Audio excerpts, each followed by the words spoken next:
With billions of dollars contributed annually to Florida's economy, commercial real estate is big business for realtors. And here's what you need to know.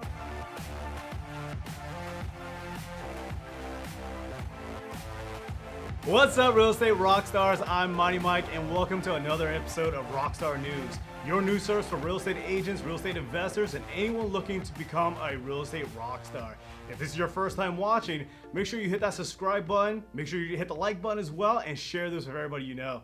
And if you stick around to the end of the video, we'll show you how you can potentially win up to $600 every single month. All right, Florida's commercial real estate industry is booming. According to recent numbers, commercial real estate contributed almost $190 billion to the state's economy, making it the third most of any state. Florida also ranked third in commercial real estate spending at almost $100 billion. Commercial real estate is a broad term describing real estate used to generate profit.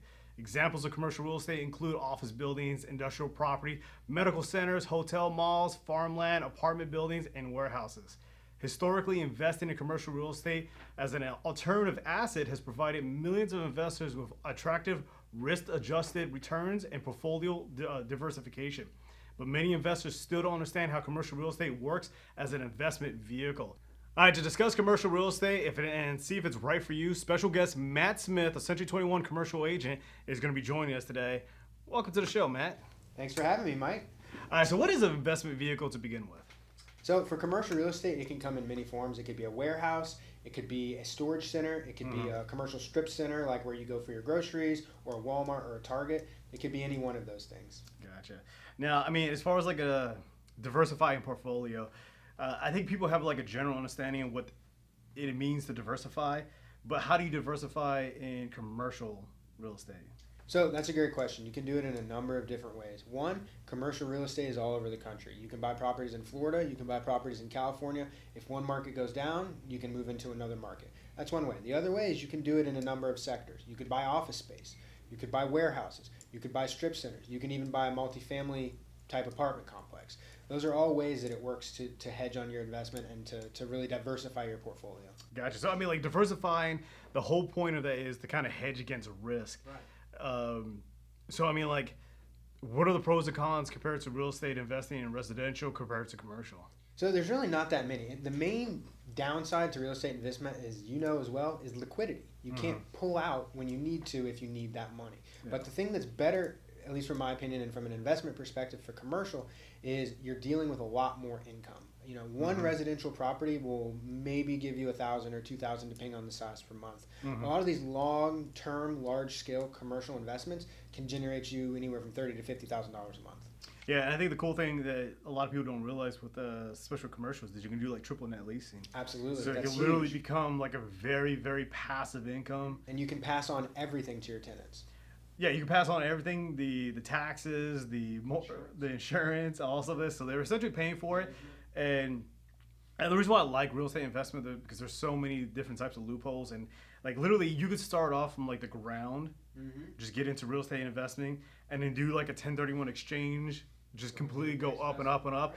And as long as you're doing something that's equal or greater value, don't have to pay any taxes. You defer those taxes onto future property or into the future. Right. And then you can get to the point where you get like this huge commercial place that's doing a triple net lease.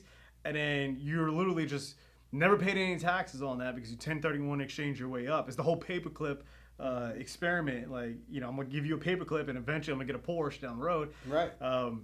So I think that's huge. And I think anybody who's doing real estate and residential investing should definitely consider possibly going into, you know, commercial.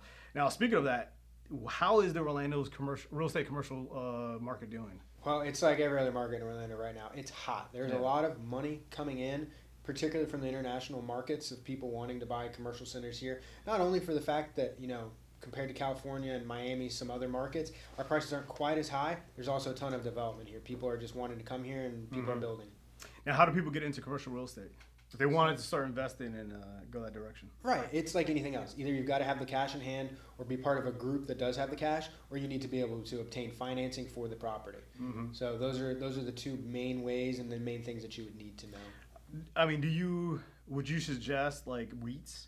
Like, are there commercial REITs out there that there are? Yeah, there are commercial REITs, and it's like anything else. That's an even better. First of all, what is a commercial REIT? Commercial REIT is basically a big pool of commercial properties that are owned by the REIT, and you get a dividend share of their monthly income every month. Basically. Okay, so what is a REIT? A real estate investment trust. Okay, there we go.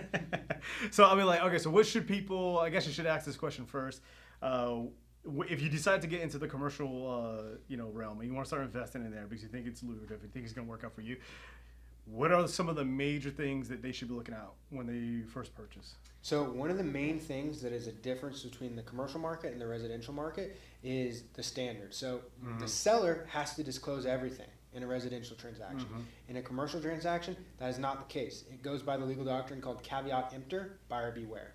So you need to really do your due diligence. You really need to have people on your team that are able to evaluate these properties and make sure that, in fact, the asset itself is going to produce at that point.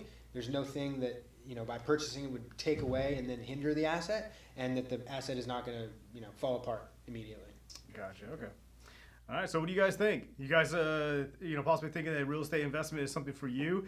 If so, if you're a real estate investor and you have any suggestions or hints, go ahead and leave in the comments section down below. And then make sure you like and subscribe to our social media profile so you can stay up to date with the latest in Rockstar news. Also, head over to our Facebook page. Every single month, we have a gift card giveaway, and you can win up to $600.